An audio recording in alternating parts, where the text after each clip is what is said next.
Accueillir les panélistes. Je suis vraiment très heureux de pouvoir partager ce temps de discussion simple, hein. On est en famille dans un salon, voilà, et c'est un peu ça qu'on peut dire. Donc, je vais demander aux panélistes d'allumer leur caméra. Donc, il y a mon ami Benoît Pfister, qui habite à Lausanne, mais qui là présentement est à Sonsbeau, du coup pas très bien loin de. Non, tu es retourné à Lausanne. Oui, Le demi-confinement suisse donne quelques convoitises de l'autre côté du Jura, hein. C'est pas mal tout ça. Puis Eugénie, Eugénie Bernard qui est à Genève, là, et on espère qu'elle n'aura pas de souci de connexion parce que c'est un stress pour elle et pour nous du coup, mais il n'y a pas de raison. Et puis Cosette Bourgeois, donc la femme de Fabien, qu'on apprécie aussi beaucoup. Alors, je vais les présenter très rapidement, très succinctement, puis s'ils ont l'occasion au cours de la table ronde de donner un petit peu d'eux-mêmes aussi sur qui ils sont, ça sera mieux que ce soit eux qui complètent.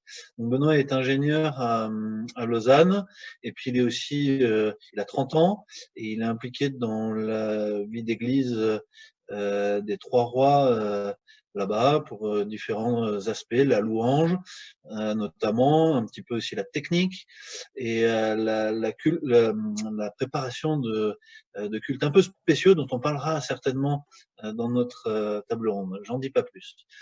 Et puis, donc Eugénie, qui a 27 ans, sauf erreur, 26. bientôt.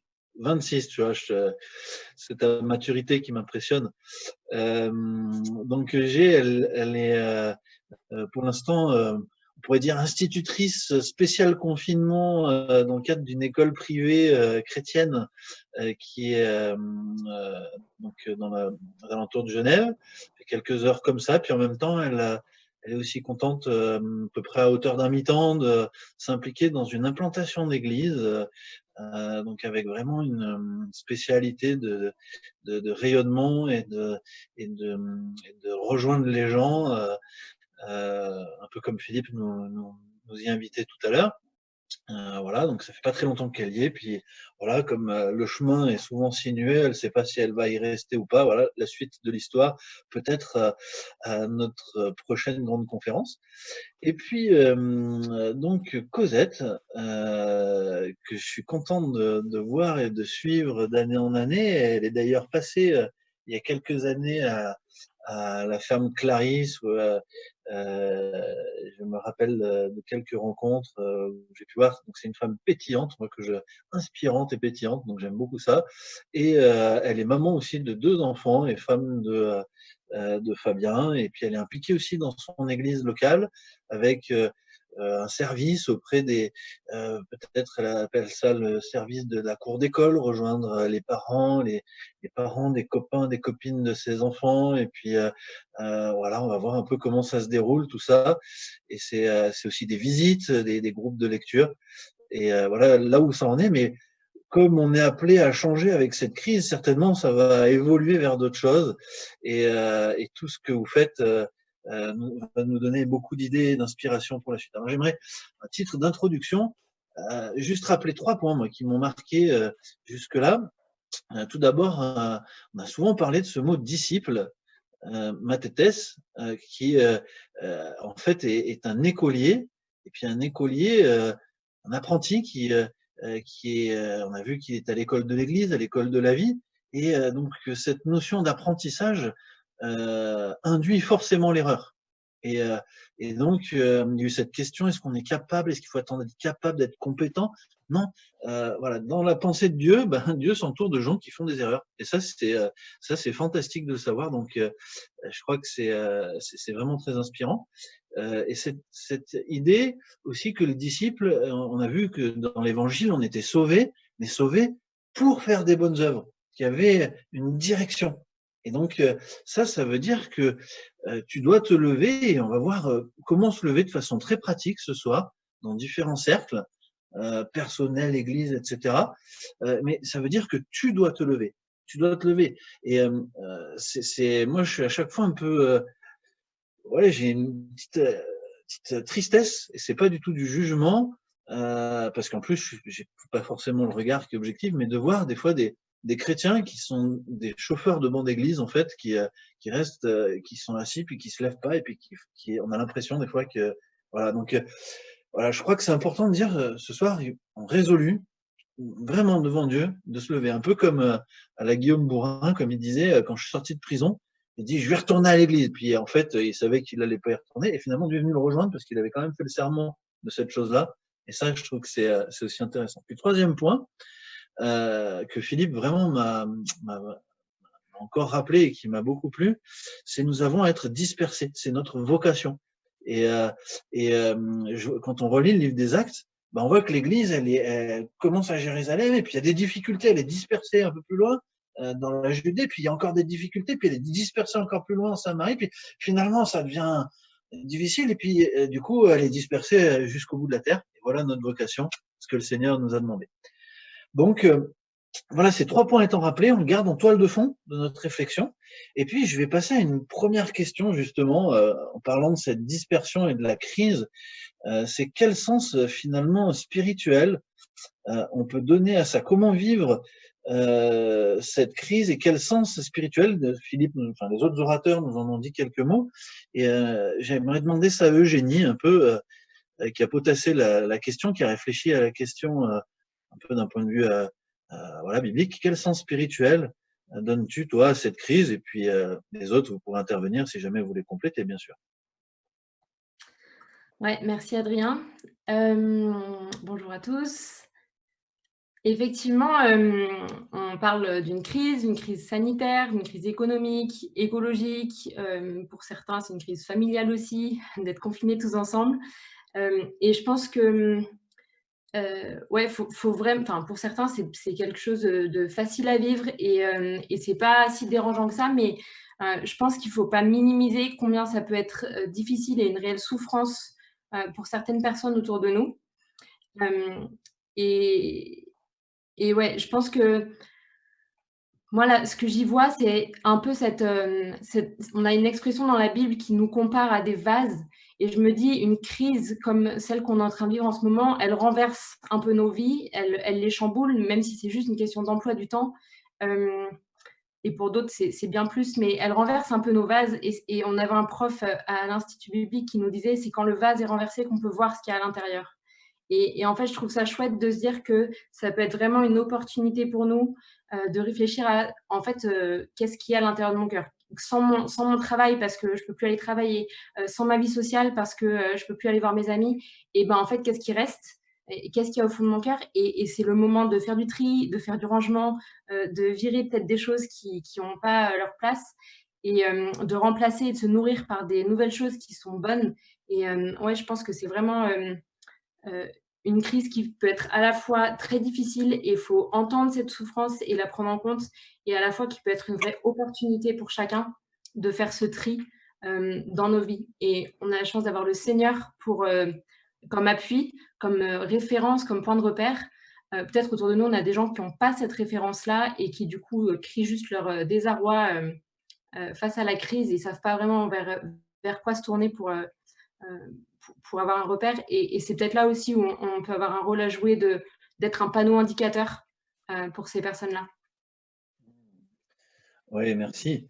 C'est vrai que c'est déstabilisant hein, quand on observe les gens autour de nous, et nous-mêmes, on peut être un peu déstabilisés. Est-ce que, Benoît, tu peux nous préciser, ou Cosette, un peu qu'est-ce que ça peut créer dans la société, justement, ce mouvement où finalement 2 idoles très importantes jusqu'ici, la santé et la sécurité, sont un peu ébranlées, fracassées même par terre. Hein. Qu'est-ce que tu vas nous en dire?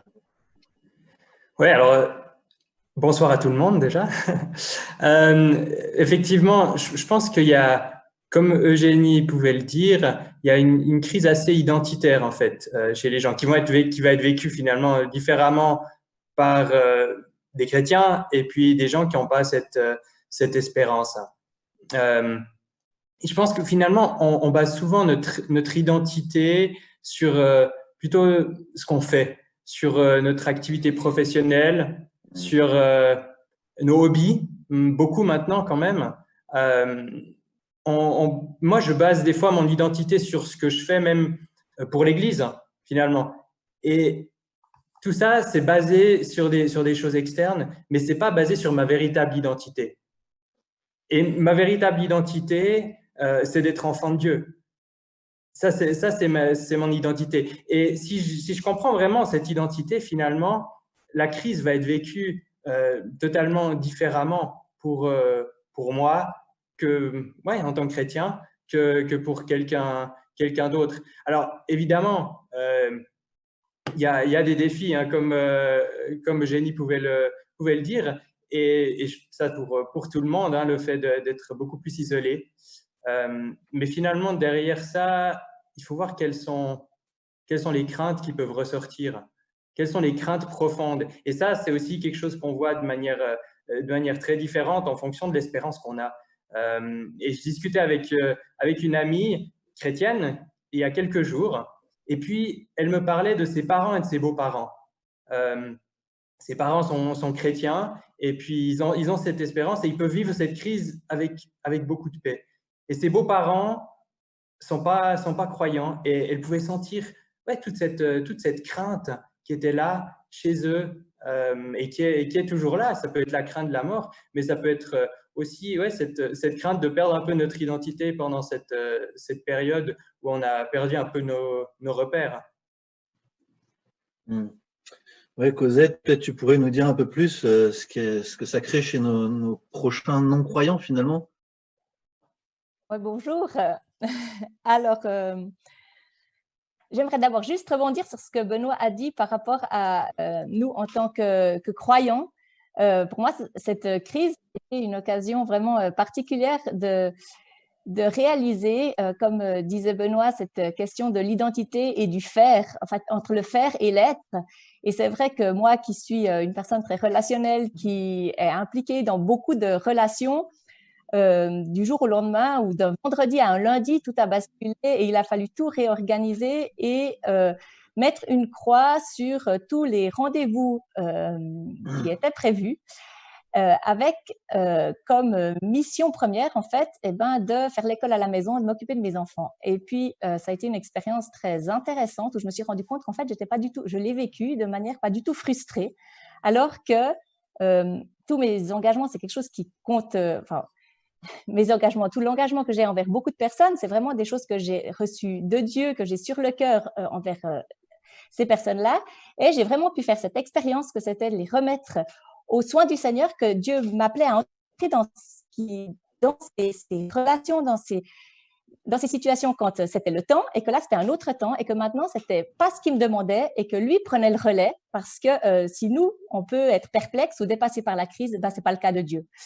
Et du coup, c'était une très chouette expérience personnelle. Et par rapport à nos voisins, les personnes qu'on côtoie, ce qui m'a frappé, ça rejoint aussi ce que Benoît disait, c'était on est agent de paix, en fait, ouvrier de paix. Et ce verset de Jean 14, verset 27, je vous laisse la paix, je vous laisse la paix, je vous donne ma paix, pas comme le monde donne, que votre cœur ne se trouble pas et ne s'alarme pas. Moi, c'est vraiment une parole d'espérance qu'on peut vraiment transmettre autour de nous. Ah, là, tu veux dire que, en fait, en contraste, toi, tu as la paix, et si on parle de nos voisins, ils n'ont pas toujours cette paix face aux circonstances et face à qu'est-ce qu'on a mal fait d'un point de vue écologique, d'un point de vue économique, et puis finalement la critique des gouvernements qui s'enchaînent, etc. Et ça fait un brouhaha dans lequel on peut être une huile, mais eux, ils sont vraiment dans ce brouhaha, quoi. Si on parle de... Alors, je ne voudrais pas généraliser. C'est clair que tout le monde n'est pas troublé de la même manière du tout. Et il y en a même qui peuvent paraître peu atteints, peu touchés, en tout cas dans ce qu'ils montrent. Mais dans les questionnements ambiants, c'est vraiment l'occasion aussi de pouvoir, pour notre part, en tant que croyants, témoigner de l'ancrage qu'on a en Dieu, et que, à quelque part, l'homme ne maîtrise rien. Nous ne sommes pas en contrôle, mais Dieu l'est. Donc là, vraiment, le chrétien a l'occasion de faire la différence dans sa perception même de cette crise, si on doit résumer cette première série de questions. Et ça fait une bonne transition un peu vers la suite. C'est vous, dans votre vie personnelle, qu'est-ce qui a finalement changé en termes on a parlé d'un retour vers ce qu'on était vraiment, mais concrètement, qu'est-ce qui a changé dans votre vie avec Dieu, votre relation avec les autres et vos priorités notamment? Bah, peut-être Eugénie, vas-y. J'ai fait des listes. Je fonctionne beaucoup avec des listes. En fait, j'ai une amie qui est en Chine et qui m'a appelé le 2e jour de notre confinement à nous. Eux, ça faisait déjà 2 mois et demi qu'ils étaient confinés. Et en fait, elle m'a appelé en me disant, enfin, je lui ai demandé comment elle avait vécu le confinement. Elle m'a dit, en fait, je me suis dit que j'avais envie de vous appeler, mes amis français, pour vous encourager et vous dire qu'il y a des choses bonnes qui peuvent sortir de ce confinement. Vous dire que pendant 2 mois, il y a eu des moments difficiles, mais il y a aussi eu des choses bonnes et je voulais vraiment vous encourager parce que vous êtes partis pour vivre aussi au moins 2 mois de confinement. Et en fait, ça m'a fait tellement du bien ce coup de fil. Elle me racontait ce qu'elle vivait dans son pays. Et en fait, je me suis dit, je veux utiliser ces 2 mois pour quelque chose d'utile. Je veux qu'à la fin de 2 mois, je puisse regarder en arrière et me dire qu'il y a des choses qui se sont passées et voir que le Seigneur a utilisé ce temps. Et du coup, j'ai pris un papier, un stylo et j'ai fait des listes de toutes ces choses que pendant l'année, je me dis que j'aimerais bien le faire et puis j'ai pas le temps de le faire. Des listes de toutes les personnes pour lesquelles je me suis dit non mais pour eux ça va vraiment être difficile. Les parents qui ont des enfants et qu'il faut faire l'école à la maison alors qu'ils ne sont pas spécialement profs, les femmes battues,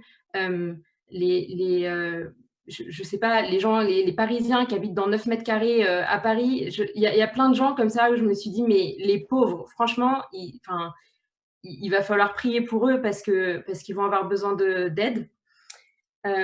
Et en fait, du coup, ça m'a motivée aussi à la prière. Et il se trouve en plus qu'il y a un jeune de colo qui m'a envoyé un message pendant ce confinement et qui m'a dit « Eugé, comment on fait pour prier ?» Et du coup, on s'est appelés et on s'est encouragés les deux à la prière. Et je me suis dit « Purée, mais c'est une excellente question, quoi. » Je trouve que ce confinement, il a la vertu de nous montrer que c'est pas parce qu'on n'a pas le temps qu'on prie pas, mais c'est parce que juste, est-ce qu'on veut vraiment passer du temps dans la prière ou pas? Et je dis pas que je suis une championne, loin de là, mais c'est une discipline qu'il faut décider en fait de vouloir mettre dans nos vies. Et en ce moment, on a le temps de le faire. Ouais, je dirais qu'il y a pas mal de ça. Donc en synthèse, une priorité, prendre du temps pour les bonnes choses. Et là, toi, tu as identifié la prière, mais quand on s'est appelé un peu pour réfléchir à cette question-là, tu m'avais dit plein d'autres choses et ça retombait là-dessus. Le temps. Le temps. Qu'est-ce que je fais dans mon planning et comment est-ce que j'étudie? Je crois que Benoît, d'ailleurs, est assez inspirant sur ce sujet-là parce qu'il m'avait parlé d'une application sur son smartphone pour compter son temps, comment il le répartissait, etc. Tu pourrais nous en témoigner 2 secondes? Oui, oui, tout à fait. Bon, tout le monde ne fonctionne pas comme moi, on va dire, mais moi, je suis pas mal à planifier et puis à budgétiser même mon temps pour simplement l'utiliser là où je veux, parce que souvent, je me rends compte qu'on a envie de faire plein de choses et puis à la fin de la journée, on n'en a pas fait la moitié parce que ça restait des idées et puis il n'y avait pas de plan concret derrière. Et ça, je pense que c'est tout à fait vrai pour les temps qu'on passe avec Dieu aussi. Et donc, j'essaye de planifier un peu au début de ma journée. Voilà, je vais passer 2 heures de théologie, parce qu'en parallèle de mon boulot d'ingénieur que j'ai réduit, j'étudie aussi un peu la théologie. Voilà, je vais faire 2 heures pour ma boîte, je vais faire 1 heure pour préparer pour le groupe de jeunes, etc. Et puis, j'ai une application, alors, il existe plein d'applications de ce style. Moi, j'utilise Clockify. Et puis, ça me permet d'enregistrer simplement mon temps que je passe à chaque activité. Et puis, ça me permet finalement, à la fin de la journée, de voir ce que j'ai vraiment investi comme temps là où je voulais. Et puis, ça me permet le lendemain de faire mieux ou de me dire non, j'étais pas du tout réaliste, ou bien de me dire ah non, bah, Dieu avait prévu d'autres choses aussi pour moi dans cette journée. Ça, c'est peut-être le plus difficile pour moi de réaliser quand tout à coup j'ai un téléphone puis je l'avais pas prévu dans ma liste de mon programme. Donc voilà, c'est mon mode de fonctionnement qui m'aide à être un petit peu plus efficace aussi dans ces temps assez flexibles qu'on a. Moi, ça me fait penser à une conversation que j'avais eue avec des colons, donc des campeurs, qui disait ouais, moi je veux faire pilote de ligne parce qu'un pilote de ligne ça gagne 25 enfin je sais pas combien de KE par an. Un pilote c'était chirurgien parce que ça c'est 15 KE par mois, etc. Et puis finalement avec tout ça j'ai envie de dire dormez moins pour être plus riche. Parce que le temps, c'est de l'argent. Et ouais, faites comme Benoît, étudiez votre temps et surtout votre temps pour l'horizon Dieu. Voilà. On va passer à la question suivante. Finalement, là, on a parlé de qu'est-ce qui change chez nous en termes de priorité, qu'est-ce qui change chez les chrétiens. Et là, je vais m'adresser à Benoît, parce que justement, toi, tu as fait un peu un inventaire de ce qui avait changé dans les chrétiens autour de toi. Que ça m'avait bien plu, ça. Alors, je me rappelle plus tout ce que je t'ai dit. Mais si jamais tu me rappelles. Les initiatives, voilà, surtout les initiatives nouvelles, ouais. etc. Tout à fait, oui. Alors, peut-être avant des initiatives concrètes, j'ai réalisé que pendant ce temps de crise, il y a une unité des chrétiens qui était beaucoup plus forte. Il y a eu plein d'initiatives sur les réseaux, etc., qui ont permis à des chrétiens de finalement beaucoup de communautés différentes, beaucoup de lieux géographiques différents, à vivre des temps avec Dieu ensemble. Et ça, je suis encouragé en fait de voir ça, parce que des fois, quand on est dans nos quatre murs du culte du dimanche matin, on a nos petites traditions, nos petites habitudes, et puis on en reste là. Donc ça, c'est peut-être une première chose que j'ai constatée. L'avantage du virtuel, finalement, c'est que ça nous permet de voir ici et ailleurs en même temps et plein de choses différentes. Et du coup, ça vient nous percuter, quoi. Tout à fait. Après, j'espère que ce ne sera pas seulement virtuel et puis que c'est aussi une ouverture qu'on a, comme le chant qu'on a entendu en intro d'une des sessions en une seule église. Et puis, au niveau des initiatives que j'ai pu voir, Rémi a parlé des GBU. En Suisse aussi, les GBU ont eu plein d'initiatives pour se retrouver, pour prier pour les gens, et on a encouragé en voyant tous les témoignages qui ressortent de ça. Peut-être plus proche de chez moi au niveau du groupe de jeunes. D'ailleurs, j'aimerais saluer les membres du groupe de jeunes qui seraient là à écouter. On s'est dit, voilà, on se retrouve chaque semaine maintenant. D'habitude, on faisait une semaine sur 2. Et puis, on va vivre des temps qui sont animés par chacun son tour. Et donc, finalement, ça a permis que plein de jeunes qui n'avaient jamais apporté un message comme ça apportent un message. On a mis une thématique générale sur l'eau, parce que voilà, l'eau, c'est la vie, on en a besoin dans ces périodes de désert. Et puis, chaque jeune, chaque samedi, nous apporte un témoignage là-dessus. Et c'est vraiment des temps encourageants. Donc, ça, c'est pour le groupe de jeunes. Puis après, il y a l'église. Beaucoup d'églises ont utilisé Zoom. Nous, à Lausanne, comme c'est un peu plus grand, on a fait des cultes en live stream. Et puis ça a permis aussi d'atteindre beaucoup de gens qui ne venaient plus à l'église depuis longtemps, ou d'autres régions, ou des voisins qui n'oseraient pas entrer dans l'église. Donc, c'est toutes des initiatives qui sont motivantes et qui sont belles de vivre dans ces temps. Ouais. Merci de rappeler l'unité. D'ailleurs, ça me fait penser, juste une petite parenthèse, que je voulais remercier le blog La Révolution et Revenir à l'Évangile, qui ont diffusé abondamment la pub de cette grande conférence, et puis certainement d'autres personnes voilà, dans ce moment où il y a finalement un peu moins de barrières, et du coup c'est chouette de vivre ce moment aussi sur la toile avec vous. Voilà, donc on a vu tout à l'heure que Guignon était représenté. C'est signe de ça aussi, quoi. Même les Afghans nous ont rejoints. Donc, question suivante, ne tardons pas, sera pour Cosette. Toi, tu vas plus nous parler justement dans l'église, dans ton église, qu'est-ce qui a pu changer, et puis en quoi est-ce que finalement c'est une opportunité de mission pour la suite. Je rebondis sur Benoît dans ce qu'il a dit par rapport à l'église. Donc, c'est vrai que ici, à Sonsbo, on a très, très rapidement aussi mis sur pied les cultes par Zoom. Et puis, du coup, l'église se retrouve dans les maisons. Il y a les murs qui tombent, plus besoin de se déplacer, de franchir un pas de porte pour vivre un culte, pour visiter. Et du coup, c'était vraiment une très, très bonne occasion d'inviter, de transmettre le lien. Et puis, pour moi, ce qui m'a aussi beaucoup touchée, c'est que un des points forts aussi, ça a été d'offrir un temps spécifique destiné aux enfants. Et c'est déjà très positif pour les enfants de l'église locale qui ont l'habitude de venir, mais c'est vraiment une opportunité pour rejoindre les familles autour de nos familles. Et ça, c'est vraiment quelque chose qui nous réjouit beaucoup. Et c'est un défi aussi pour la suite, où on en profite tant que les choses se passent par vidéoconférence, mais après, dans quelle mesure est-ce qu'on peut aussi maintenir finalement cette ouverture, cette occasion d'intégrer des enfants qui le souhaitent aussi pour un temps donné. Voilà, mais on peut vraiment se réjouir de ces opportunités. Finalement, c'est vrai que ça fait réfléchir les églises, le fait d'être bougé comme ça un peu, etc., ça fait réfléchir sur l'être, comme on l'a dit, qu'est-ce qu'on est, mais finalement, qu'est-ce qu'on a à faire aussi. Et on a vu au cours de cette conférence faire dans ce champ de mission, et les églises, du coup, font des expériences, parce qu'elles se rendent compte qu'elles peuvent faire des expériences finalement rapidement, sans se concerter pendant une dizaine d'années pour prendre telle ou telle direction, et elles font une expérience, et là, qu'est-ce qu'on voit? On voit des gens qui viennent nous rejoindre dans notre salon, comme tu as dit. On a pu faire aussi cette expérience locale, et ça, c'est vraiment très encourageant, quoi. Alors du coup, on se pose la question, qu'est-ce qu'on a à faire dans ce cadre-là? Il y a quelqu'un qui passe la porte virtuelle. Qu'est-ce qu'on a à faire? Qu'est-ce qu'on va mettre en route? Réfléchir, des groupes de discussion, de lecture, de parcours fondation, découverte, etc.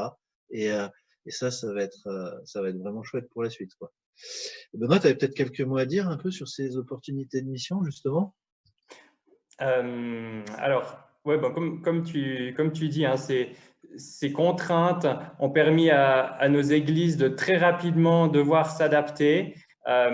Et puis, tout à coup, quand il y avait vraiment un besoin, on a pu changer nos structures très rapidement. Et ça, c'est encourageant. Et je me dis, voilà, peut-être qu'il y a des choses qui peuvent prendre des années pour changer, mais quand on réalise vraiment le besoin, quand on a vraiment une vision pour ça, on peut s'adapter. Et je pense que pour le rayonnement de l'Église, comme tu dis, c'est vraiment un challenge. Et ce n'est pas un challenge qu'on doit repousser à demain. Et quand on sera sorti du confinement, il ne faudra pas se dire l'année prochaine, on fera tel événement, ou bien on changera telle chose pour que les gens soient plus aptes à venir dans notre Église. Et c'est ça un petit peu le challenge, c'est de se dire, mais comment être maintenant une Église qui rayonne vraiment? Alors, évidemment, ça passe par ses membres, et là, les relations sont très importantes, mais aussi au niveau de la structure de nos églises. Et je pense que là, les jeunes, et tous les jeunes qui écoutent ce soir, réfléchissez vous-même. Qu'est-ce que vous voulez avoir comme église pour pouvoir inviter vos amis au culte du dimanche matin? Alors, évidemment, on ne peut pas tout changer, mais ça peut aider peut-être la génération du dessus, qui ne se rend peut-être pas compte parce qu'elle a vécu ça pendant 50 ans, et se dire, voilà, vous pouvez aller vers les anciens, comme on a entendu aussi pendant une des conférences, et leur en parler. Dites ce que vous avez sur le cœur, et là, vous êtes prêts aussi à vous engager pour qu'on puisse rayonner en tant qu'individu et en tant qu'Église. Tu pourrais nous parler de ton expérience des cultes open door, là, je trouve ça très intéressant. Oui, alors les cultes open door… En termes d'adaptation, je trouve que c'est une bonne illustration d'adaptation, justement. Oui. Alors, les cultes open door, donc c'est des cultes qu'on a mis en place il y a maintenant, je pense, 3-4 ans à l'église de Lausanne. C'était parti de cette réflexion, voilà, pourquoi est-ce que je ne suis pas prêt à inviter mes amis à un culte du dimanche matin? Et donc, on a un petit peu adapté, on a planifié le message pour que le message soit pertinent pour quelqu'un qui ne connaît pas Dieu. On a adapté un petit peu les structures de louange, faire un petit peu plus court aussi, parce que les gens d'extérieur qui ne connaissent pas de chant, s'ils arrivent à un endroit où on chante 25 chants qu'ils ne connaissent pas, ils vont en avoir marre, tout simplement. Et puis, on a parlé de la communication. On s'est dit, mais comment avoir un flyer adapté, peut-être des posts sur des réseaux sociaux ou des choses comme ça, pour pouvoir atteindre. Et puis ensuite, transmettre la vision aux gens de l'Église, en disant, mais invitez vos voisins, invitez vos amis à qui vous avez peut-être mentionné que vous allez dans une église. Et on fait ça chaque 3 mois environ. Et on a eu plein de gens qui sont venus, qui n'avaient jamais mis les pieds à l'église et beaucoup de retours positifs. Donc ouais, on est encouragé par ça. Chacun, dans chaque église, je pense, à réfléchir autrement, mais réfléchissant comment enlever nos barrières et pas que les gens aient à franchir un mur pour entrer dans notre église. Ouais, c'est vraiment intéressant. Faut avoir soin de finalement pas éloigner les gens et pas être des barrières, pas fermer les portes. Hein. Moi, je suis assez sensible à cette expression qui est dans Matthieu 23. Pas fermer les portes du royaume. Et Adam, si je peux Ouais. là-dessus aussi, moi j'étais hyper encouragée par un jeune aussi que j'ai eu récemment pendant le confinement au téléphone et qui m'a demandé, qui m'a dit j'ai une amie du lycée avec qui je parle de la foi et elle m'a avoué qu'elle connaissait juste rien à la Bible en fait, donc elle n'a pas d'avis sur la question. Et est-ce que tu peux me donner un top des versets clés qu'il faut qu'elle ait lu? Un exercice qui est chaud. mais dans l'idée, je me suis dit, mais en fait, c'est ça, quoi. Il a tout compris. Il y a peut-être des étapes à franchir avant d'emmener quelqu'un dans les murs d'une église et juste, en fait, se dire, je peux faire moi-même cette interface au début pour mettre en contact la personne avec la parole de Dieu. Et si tu t'en sens pas capable, eh ben, c'est tant mieux parce que toi, ça va t'obliger à te rapprocher de Dieu et peut-être à te former pour en être capable. Et de la même manière, pendant ces 2 mois de confinement, j'ai aussi eu une autre jeune qui m'a dit « Eugénie, je sais que tu as fait l'Institut biblique de Genève, est-ce qu'on peut en parler parce que ça m'intéresse ?» Une semaine après, elle m'envoie un mail, elle me dit « C'est bon, j'ai envoyé mon inscription pour l'année prochaine. » Et il y a une deuxième dame qui m'a posé la même question, qui s'était convertie 3 semaines auparavant et qui m'a dit « Mais Eugénie, je me pose plein de questions et en fait, j'ai tellement soif, tellement envie de creuser la Bible. Est-ce que tu penses que c'est une bonne idée que je fasse un institut biblique ?» Et franchement, c'est trop beau de se dire que les gens prennent au sérieux le fait de rencontrer un Seigneur et se dire en fait, maintenant, il faut que j'apprenne à le connaître, ce Seigneur. Et je pense que c'est une bonne question à se poser pendant 2 mois de confinement. Il y a eu plein de conférences qui ont été mises en ligne gratuitement sur des sites excellents. Plein de conférences, plein de cours même de certains instituts bibliques. Et franchement, ça vaut vraiment le coup d'investir son temps dans ce genre de choses parce que derrière, du coup, on se sent aussi un peu plus armé, même si on n'a pas réponse à tout, pour pouvoir être l'Église en dehors des murs de l'Église parce que les gens n'ont pas encore passé toutes les barrières qui pourraient les faire rentrer dans une Église. Moi, j'aimerais vraiment bien qu'on note ces deux dynamiques, ces deux interfaces dans l'Église, hein, et puis à l'extérieur de l'Église. Et réflexion vraiment à avoir. Et puis dans le dialogue, hein, dans l'Église, vraiment dans le dialogue avec les anciens et avec les autres membres, quels qu'ils soient. Ça crée une émulation, voilà, vraiment une bouteille de champagne. Et puis quand c'est à l'extérieur de l'Église, la formation, hein, l'opportunité de se former, prendre du temps pour ça. Et puis tu parlais de versets clés. J'aimerais juste citer peut-être deux ouvrages qui sont très intéressants sur cette question-là. Le premier, c'est évangile.net, où il y a un certain nombre de textes fondamentaux avec une certaine pédagogie qu'on peut aborder avec quelqu'un en cas d'entretien personnel, en faisant lire les textes et puis avec des questions. Puis aussi le parcours Multipliez-vous de Francis Chan, où s'il y a des questions, c'est un peu pareil, les textes fondamentaux sont présentés, il y a des commentaires pour aider après à le formuler à quelqu'un d'autre, et puis du coup ça amène les gens à réfléchir et on l'espère ultimement à Christ. Moi, j'ai pu voir plusieurs bons fruits avec ça. Voilà, donc la question suivante, finalement, c'est alors peut-être que Cosette, tu avais quelque chose à dire pour se préparer à l'après-crise aussi. Comment est-ce que les chrétiens peuvent se préparer à l'après-crise? Oui. Dans ce temps de crise, c'est vraiment un temps où beaucoup de choses se sont ralenties et où il y a un temps qu'on peut prendre vraiment pour s'arrêter, pour écouter Dieu, pour faire le point et pour reprioriser finalement nos actions et nos relations à la lumière de Dieu. Et ça rejoint ce qu'on disait là tout à l'heure, parce que autant je suis très impliquée dans le cadre de l'Église, j'aime mes frères et sœurs et j'ai vraiment à cœur leur croissance spirituelle et qu'ils soient encouragés, autant je suis très, très sensible à l'extérieur.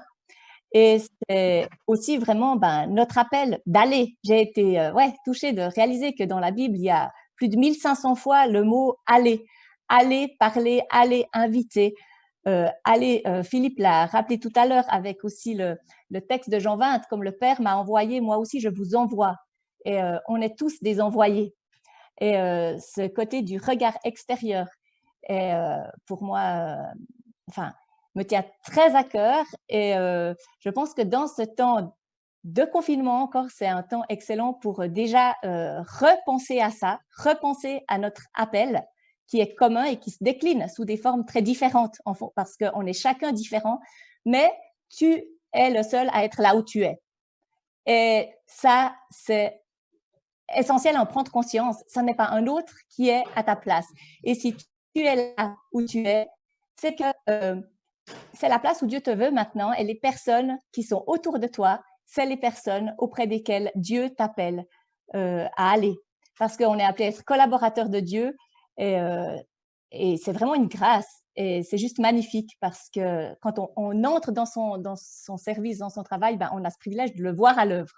Qu'il pourrait agir sans nous, mais voilà, sans nous, bien sûr, il le fait aussi. Il le fait et maintenant, c'est une grâce qui nous fait de nous prendre avec lui. Alors, ce que j'ai envie de dire, moi, pendant ce confinement, par rapport à l'après, c'est arrête-toi, réfléchis, prie et prépare-toi.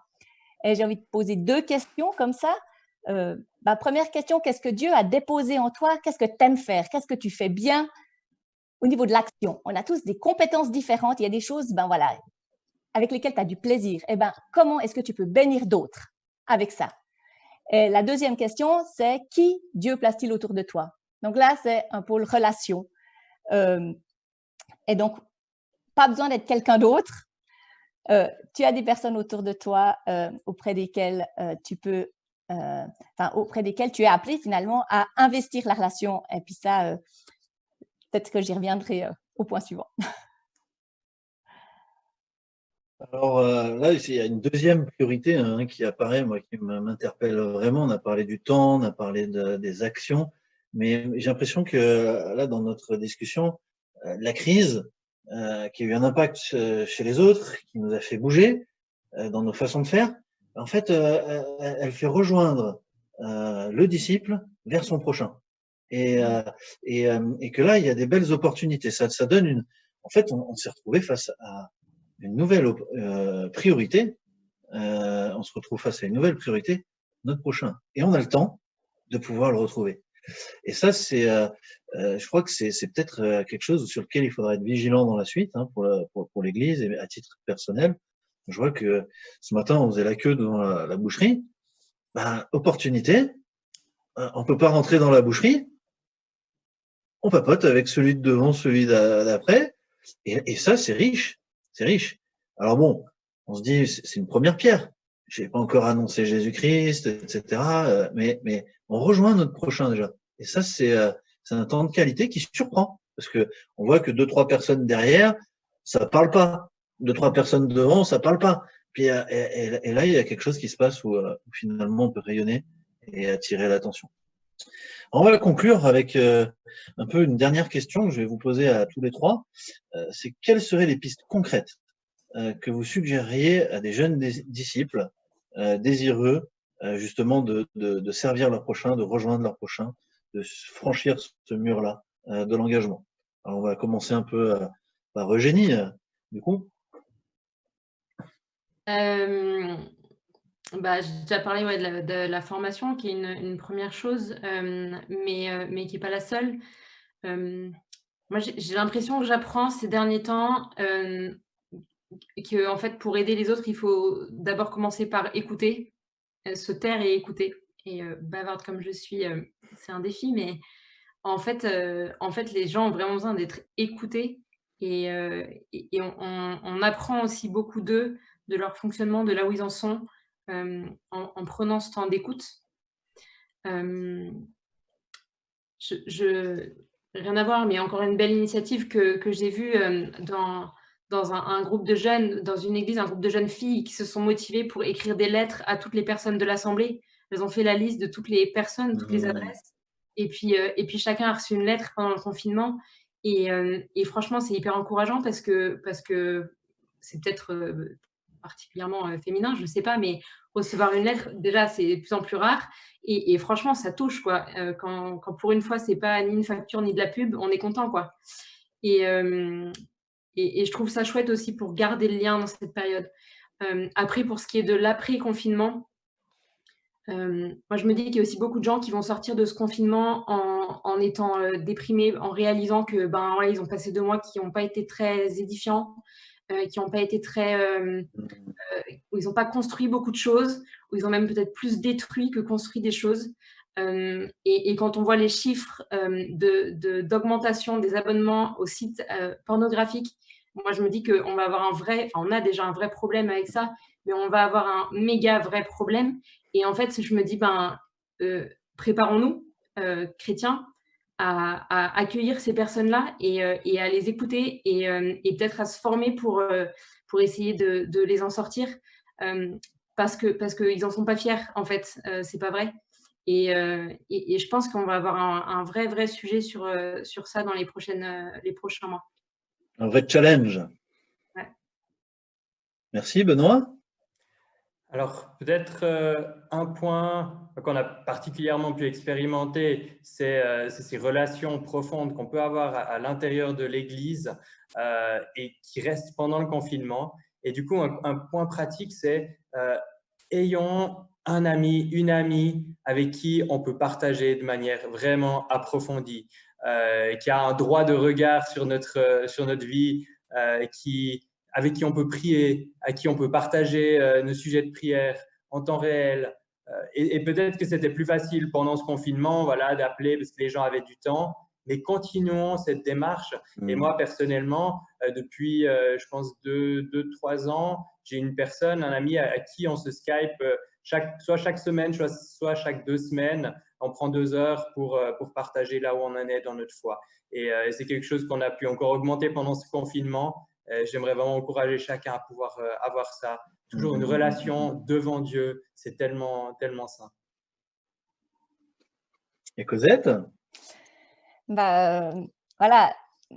Benoît a mis l'accent sur le in et moi, je vais mettre l'accent sur le out avec ce que j'ai envie de vous laisser, ce côté de sors de ta zone de confort et investis les relations, développe l'amitié et donne du temps. Et puis, en y réfléchissant, j'ai envie de, voilà, je vais utiliser mes doigts. Prie, aligne ton cœur au cœur de Dieu. Ouvre ton esprit à son esprit. Et 2, regarde autour de toi qui est là. 3, prie. Quand tu te mets en prière pour ces personnes, Dieu élargit ton cœur et tu vas pouvoir voir les opportunités et puis les saisir. Et 4, agis.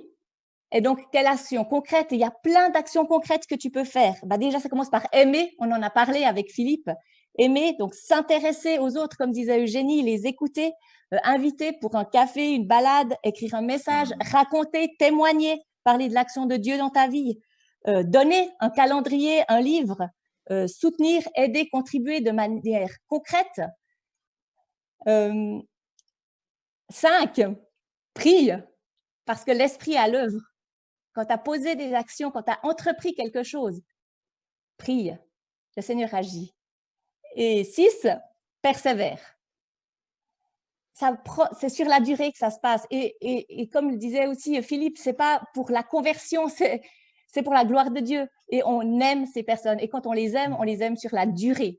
Et j'ai vraiment pu faire l'expérience d'une amie que j'ai rencontrée quand j'avais 13-14 ans à l'école secondaire. Et j'ai prié pendant des années. Et plus de 10 ans plus tard, un jour, elle m'appelle, elle me dit « Cosette, je me suis convertie. » Et waouh, voilà, ça touche. Et plus récemment, une collègue de travail, 8 ans après, voilà, elle s'est convertie. Enfin voilà, c'est vraiment une sœur en Christ que j'aime vraiment particulièrement. Et ça, c'est des exemples tout concrets. Et commence tôt, commence tôt. Il y a plusieurs, voilà, se mettre en route commence tôt. 13 ans, 14 ans, 15 ans, enfin, il n'y a pas besoin d'attendre d'avoir 25 ans. Voilà. Et fais plein d'erreurs, tu vas progresser. Ouais, c'est vraiment des super encouragements et c'est vrai que je dois partager la joie qu'on a quand on voit quelqu'un qui se convertit dans notre entourage suite à un peu cette fidélité. C'est rigolo, on a commencé avec le témoignage de Guillaume où un frère a été fidèle en amitié, a l'amené à l'église, au groupe de jeunes, connaissant certainement beaucoup de choses du fond de son cœur. Puis finalement, des années après, ça a bougé, quoi. Amen. Et ça me fait dire que finalement, on a parlé de la crise et je vais conclure comme ça avant de te laisser prier, Cosette. Je sais plus dans quel. Il n'y a pas que le coronavirus qui vient des pays asiatiques, il y a aussi des bonnes choses. Il y a, je crois, un adage. Non, le mot crise en japonais veut dire opportunité, en fait. Et je sais plus si en japonais ou en chinois ou je ne sais quoi. Mais voilà, j'avais entendu ça et je trouve que ça résume bien. Ça résume vraiment bien qu'on a une belle opportunité devant nous pour toucher par l'évangile. Écoute, on va finir comme ça. Je te laisse prier, puis on va faire la conclusion du comité après. Seigneur Dieu, merci pour ce temps, pour ces échanges. Merci pour tous ces enseignements reçus et pour ces rappels que déjà d'avancer dans la bonne direction, de te rechercher, de t'avoir en ligne de mire.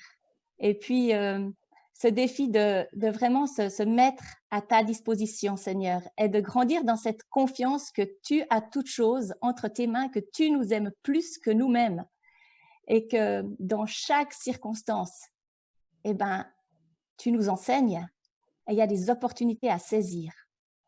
Alors, Seigneur, je te demande vraiment de bénir chaque jeune, chaque personne qui nous écoute ce soir, qui a entendu les messages qui ont pu être donnés durant cette webconf et que vraiment il y a du fruit pour ta gloire. Seigneur, que tu interpelles chacun, que tu ouvres les yeux du cœur pour que chacun puisse réaliser que, il est là où tu l'as placé et que devant lui, il y a des opportunités à saisir. Il y a ces bonnes œuvres que tu as préparées d'avance pour qu'il y entre. C'est-à-dire que chacun puisse d'abord, premièrement, se mettre devant toi et se mettre à ton écoute pour pouvoir voir ce que tu as placé devant lui. Seigneur, merci parce que tu es un Dieu de grâce, comme ça nous l'a aussi été rappelé, que tu nous donnes ce droit à l'erreur. C'est comme ça qu'on grandit et qu'on apprend, qu'on te découvre toujours plus.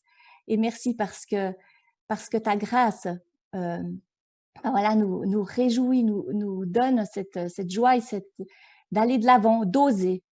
Et que vraiment plusieurs jeunes qui nous écoutent ou moins jeunes puissent être à nouveau encouragés à sortir de leur zone de confort et à oser et se mettre debout pour avancer à ta suite et pour ta gloire. Dans le nom de Jésus-Christ. Amen. Amen. Amen. Alors, je vais inviter le reste du comité à rouvrir leur caméra et puis m'aider à faire une conclusion qu'on n'a pas préparée.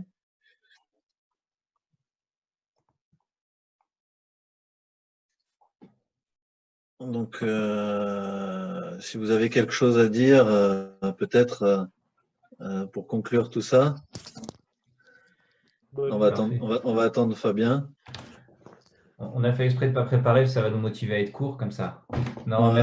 merci beaucoup pour toute votre attention, toute votre présence, vos messages et toute cette vie en Christ qui a été partagée. Voilà, on espère vraiment que surtout votre relation avec Dieu a pu apprendre quelque chose, a pu être boosté par tout ce qu'on a, tout ce qui a pu être partagé.